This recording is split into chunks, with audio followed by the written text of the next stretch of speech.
Hai semua, balik lagi bersama saya Cica di sini. Kali ini saya bakal ngelanjutin alur cerita 5 Daudi versi novelnya ya. Dan semoga kalian suka. Oke, tanpa banyak basa-basi, yuk kita simak alur ceritanya.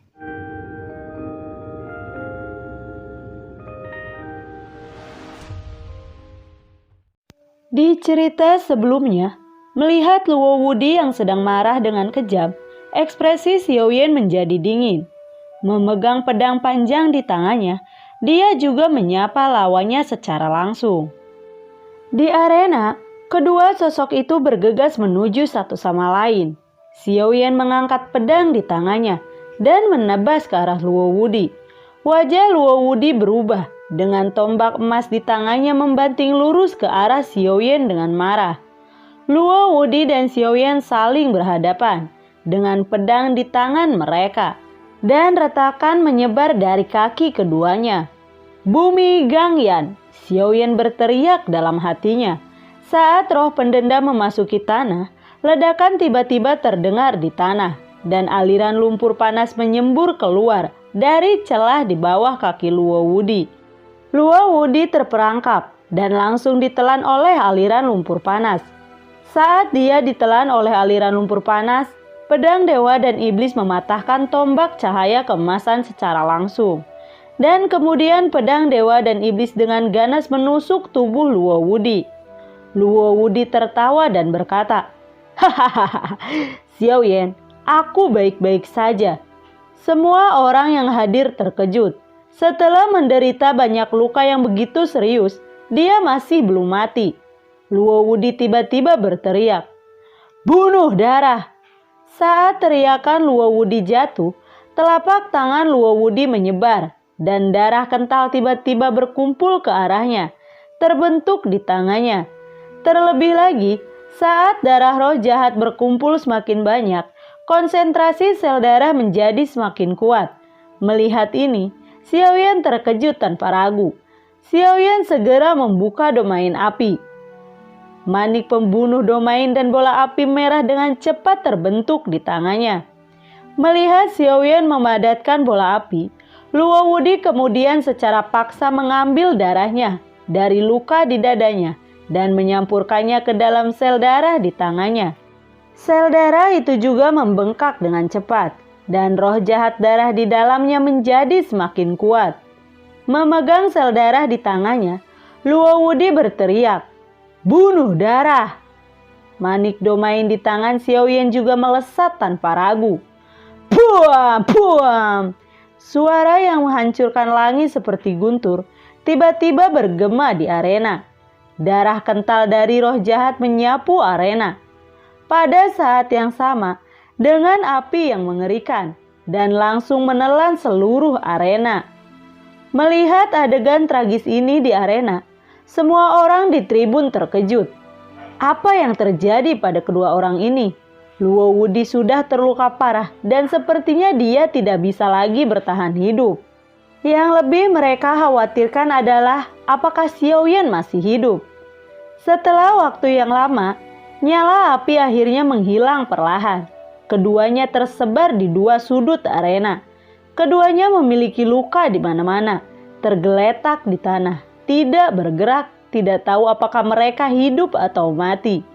Tiba-tiba, Luo Wudi mulai bergerak perlahan, dan kemudian dia berdiri dengan susah payah. Melihat Xiaoyan terbaring tak bergerak di tanah, Luo Wudi lalu berkata, "Hahaha, Xiaoyan, bagaimanapun juga, kaulah yang mati terlebih dahulu." Melihat Xiaoyan tak bergerak, Luo Wudi tertawa liar. Tetapi di tengah tawanya, suaranya tiba-tiba berhenti. Tubuhnya yang tinggi jatuh ke tanah dengan keras. Pada saat ini, tampaknya Luo Wudi benar-benar mati. Melihat Xiaoyan di tanah, pemimpin Cao Geng Cao Xiu bergegas menghampirinya. Dan dia lalu berkata, "Hahaha, Xiaoyan, kamu pasti mati," ucap dari Cao Xiu. Melihat Cao Xiu, semua orang di tribun merasa marah. Mereka muak dengan perilaku Cao Xiu yang tidak tahu malu mengambil keuntungan dari orang lain. Namun, pada saat ini, sebuah suara tiba-tiba terdengar. Itu belum tentu. Saat suara terdengar, sosok merah menyala muncul di samping Xiaoyan dengan jubah merah yang tidak lain dan tidak bukan adalah Liu Xiaohui. Liu Xiaohui, jangan ikut campur. Cao Xiu berteriak dengan marah ketika Liu Xiaohui tiba-tiba muncul. Aku akan melindungi Xiaoyan, ucap Liu Xiaohui. Kamu, Cao Xiu berkata dengan marah. Pada saat ini, tiba-tiba suara wanita jatuh dari langit. Cao Xiu, karena Liu Xiaohui ingin bermain denganmu, maka kamu harus bermain dengannya. Xiaoyan, biar aku yang akan menyelesaikan, ucap wanita itu. Siapa kamu? Ucap dari Liu Xiaohui. Kali ini tampaknya Xiaoyan benar-benar hancur. Satu demi satu orang kuat ingin membunuhnya. Mendengar tawa dingin wanita itu, Cao Xiu lalu berkata, Liu Xiaohui, apakah kamu tidak ingin bertarung? Aku akan bermain denganmu. Tubuh Cao Xiu bergegas menuju Liu Xiaohui. Begitu kedua belah pihak bersentuhan, pertempuran yang menghancurkan bumi pecah. Cao Xiu sengaja ingin menyeret Liu Xiaohui pergi, dan saat bertarung, dia bergerak perlahan menuju langit yang jauh. Sementara itu, melihat bayangan hijau di arena, banyak orang di tribun berteriak, "Tarian Tantai!" Banyak orang memandang Xiaoyan dengan rasa kasihan. Melihat wanita cantik di depannya, Xiaoyan lalu bertanya, "Kita tidak pernah mengenal satu sama lain, dan kita tidak memiliki kebencian. Kenapa kamu ingin membunuhku?" Penari Tantai tersenyum dingin. Batu giok perlahan terbang di depan Xiaoyan dan bertanya, "Apakah kamu tidak mengerti?" "Tidak mengerti." Xiaoyan melirik giok itu, lalu mengangguk dengan senyum masam. Dia melihat kata yang terukir di giok itu, Lore. Melihat kata Lord Kill di giok, Xiaoyan tiba-tiba mengerti bahwa ini adalah Lord Kill dari Jue Qingdao. Perintah pengetahuan, juga dikenal sebagai perintah tanpa perasaan, adalah perintah yang dikeluarkan oleh Jue Qingdao untuk mengejar pembunuhan, terutama ditujukan kepada musuh-musuh yang menjadi ancaman besar bagi sekte tersebut. Setelah perintah tidak berperasaan dikeluarkan terhadap seseorang, tidak peduli orang itu berlari ke ujung dunia, Dao yang tidak berperasaan pasti akan mengejar dan membunuh dengan sekuat tenaga, sampai dia membunuh orang itu. Pada saat ini, Xiaoyan akhirnya memiliki secercah pemahaman di hatinya. Ternyata apa yang disebut duel hidup dan mati hanyalah putaran yang ditetapkan oleh wanita di depannya untuk menjalankan perintah tanpa perasaan. Xiaoyan tidak tahu kenapa wanita itu membuat dua orang rela bertindak sebagai preman di depannya. Wanita ini benar-benar pintar. Dia ingin menggunakan Sun Ya dan Cao Xiu untuk membunuh Xiaoyan. Jika mereka benar-benar membunuh Xiaoyan, maka dia dapat menyelesaikan sekte tanpa mengungkapkan identitasnya. Namun, apa yang tidak dia duga adalah bahwa Xiaoyan begitu tirani, sehingga dia bahkan membunuh Sun Ya dan Luo Wudi. Pada akhirnya, dia harus melakukannya sendiri. Xiaoyan lalu bertanya, "Apakah Sun Ya dan Cao Xiu memberiku surat perang? Itu karena kamu menginstruksikan mereka." Sambil bertanya, Xiaoyan diam-diam menelan body power pill ke dalam mulutnya. "Ya, aku yang menghasut mereka berdua," ucap wanita itu. "Xiaoyan, kamu harus mati." Tan Taiwu mengulurkan telapak tangannya, melakukan pukulan keras ke arah Xiaoyan.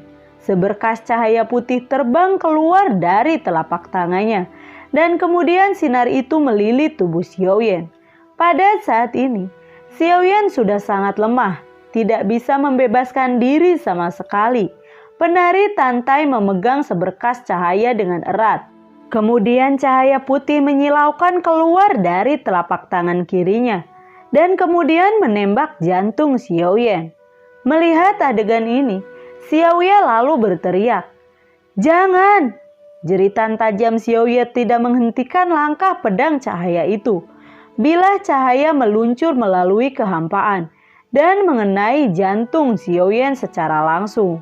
Sebuah pedang menembus jantung Xiao Yan, tetapi tidak ada darah yang berceceran. Hanya jantungnya seolah tersusuk oleh panah tajam. Dan rasa sakit yang luar biasa di hatinya yang membuatnya tidak bisa menahannya. Mendengar teriakan Xiao Yan, semua orang yang hadir merasa ketakutan dan Xiao Ya tak sadarkan diri. Tangan kanan Tan Taiwu mengendur dan cahaya putih yang melilit tubuh Xiao Yan langsung menghilang. Tanpa menahan cahaya putih, tubuh Xiao Yan jatuh dengan keras ke arena. Merasakan napas kehidupan yang memudar dari Xiao Yan, semua orang yang hadir tahu bahwa Xiao Yan sudah mati. Xiao Yan tiba-tiba kehilangan kesadarannya. Dia merasa berada di ruang gelap. Merasakan napas kehidupan yang semakin lemah, dia bergumam pada dirinya sendiri. Apakah aku sudah mati? Pada saat ini, suara seorang gadis tiba-tiba terdengar. Saudara Yan, sakit. Hatiku sakit. Mendengar kata-kata ini, Xiao Yan merasakan sakit di hatinya. Dia tiba-tiba mengangkat kepalanya dan melihat bahwa ada seorang gadis berpakaian putih tidak jauh di depannya. Gadis itu memegang jantungnya erat-erat dengan tangan kecilnya. Wajahnya sangat menyakitkan. Wajahnya yang cantik penuh dengan air mata.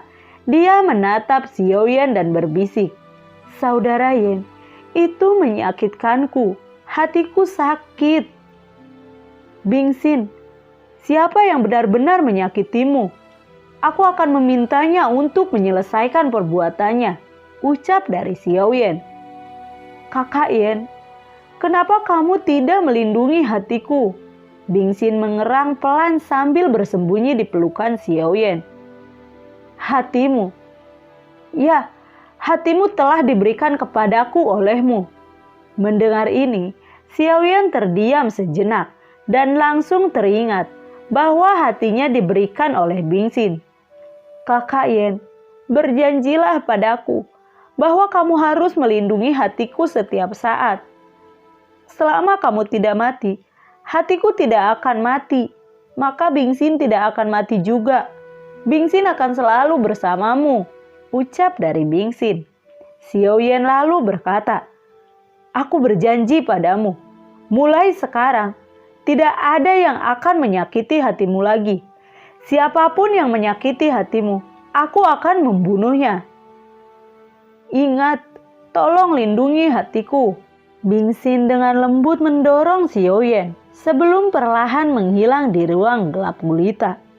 Di bawah dorongan Bingxin, Xiao Yan juga mundur dari ruang gelap gulita. Kemudian dia kembali ke tubuhnya lagi. Dengan kembalinya kesadarannya, napas kehidupan juga perlahan mengalir kembali ke tubuhnya. Sama seperti napas kehidupan Xiao Yan, secara bertahap kembali. Kekuatan obat dari body power pill di tubuhnya juga benar-benar meledak. Segera, Xiao Yan berdiri perlahan. Di mata semua orang yang terkejut.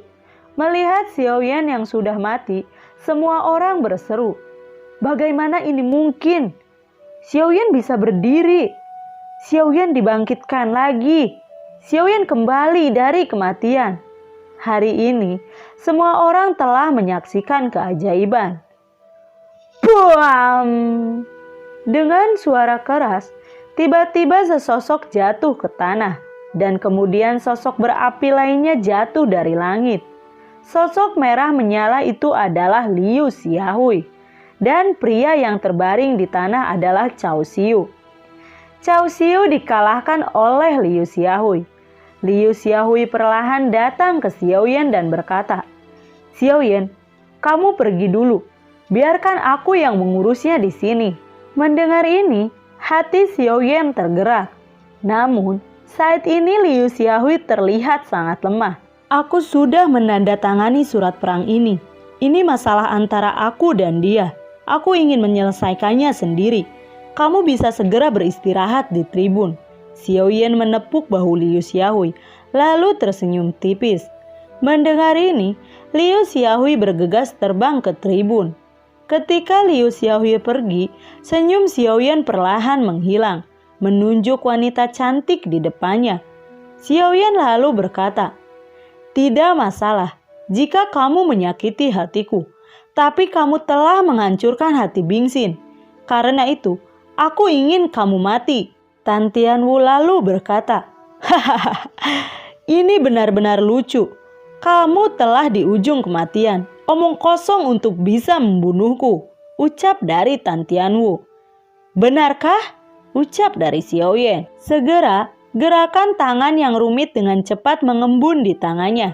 Dalam proses memadatkan mudra, kekuatan obat dari Power Body Pill, di bawah efek gabungan dari potensi tubuh dan sidik jari, tanda aneh perlahan terbentuk di dahi Xiaoyan. Dari kejauhan, itu terlihat kata Xiao, bahasa klan. Melihat bahasa klan di dahi Xiaoyan, semua orang merasa terkejut. Hanya beberapa keluarga kuno yang dapat memiliki budaya etnis macam ini. Dan Xiaoyan juga memiliki budaya etnis di dahinya. Mungkinkah Xiaoyan berasal dari keluarga kuno? Suara itu terdengar dari orang-orang yang melihatnya. Dan ketika semua orang dikejutkan oleh budaya etnis di dahi Xiaoyan, runa yang lebih rumit secara bertahap muncul di tengah alisnya. Xiaoyan sebenarnya memiliki bahasa etnis kedua yang misterius. Saat tulisan klan muncul di dahi Xiaoyan, napas Xiaoyan juga melonjak seketika. Bahasa etnis Xiao. Banyak orang berbisik ketika melihat bahasa etnis Xiaoyan, karena mereka melihat kata Xiao di dahi Xiaoyan, yang berarti bahwa Xiaoyan berasal dari etnis Xiao. Dalam sejarah benua Kiasal, memang ada ras kuno yang kuat dari klan Xiao. Tetapi, pada saat perang mendalam 10.000 tahun pecah, klan Xiao ras kuno yang kuat dimusnahkan. Klan Xiao adalah sebuah keluarga dengan sejarah panjang. Setelah perang kacau itu, dia benar-benar menghilang di benua Kiasal. Sementara itu, di aula, para tetua Tieyun dan Yao Tian terkejut melihat di dahi Xiaoyan terdapat bahasa klan Xiao. Mereka berdua merasa senang. Setelah sekian lama menunggu, akhirnya klan Xiao yang telah lama hilang kini muncul kembali. Melihat itu, Tan Taiwu lalu berkata, "Apakah kamu pikir kamu akan mengalahkanku?" Xiaoyan lalu berteriak, "Kamu telah menghancurkan hati Bingxin, dan aku akan membunuhmu." Begitu teriakan itu jatuh, sosok Xiaoyan seperti kilat dan hantu menembus kehampaan secara langsung. Dengan pedang jiwa dewa dan iblis, menebas dengan liar ke arah Tan Taiwu. Menghadapi pukulan Xiaoyan, Tan Taiwu dengan sigap mengeluarkan pedang panjangnya dan menebas ke arah Xiaoyan.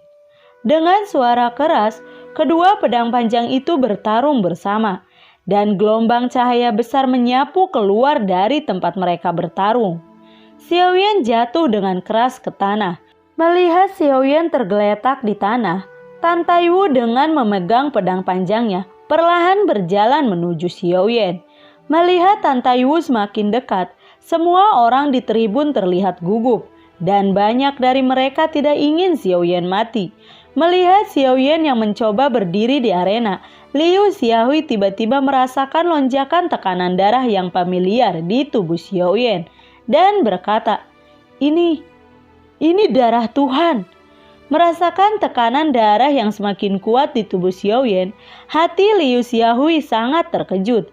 Perasaan yang dia hadapi saat menghadapi Xiaoyan saat ini sangat mirip dengan perasaan yang dia hadapi saat menghadapi Zhang Wuji yang memiliki darah dewa perang.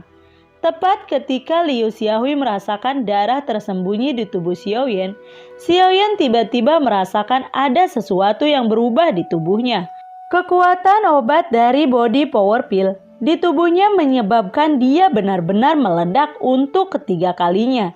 Saat potensi tubuhnya meletus, Xiaoyan hanya merasakan aliran panas yang kuat melonjak di tubuhnya. Ketika gelombang energi datang, Xiaoyan merasa bahwa perubahan magis telah terjadi dalam darah di tubuhnya. Apakah ini potensi penuhku? Xiaoyan bergumam pada dirinya sendiri. Dengan semburan energi mengalir ke tubuhnya, Xiaoyan merasakan bahwa darah Klan Xiao di tubuhnya terbangun dalam sekejap, dan tekanan darah yang kuat meledak dari tubuhnya. Dalam sekejap, ketika darah Klan Xiao dirangsang, tekanan darah lain yang lebih kuat muncul secara misterius di tubuhnya.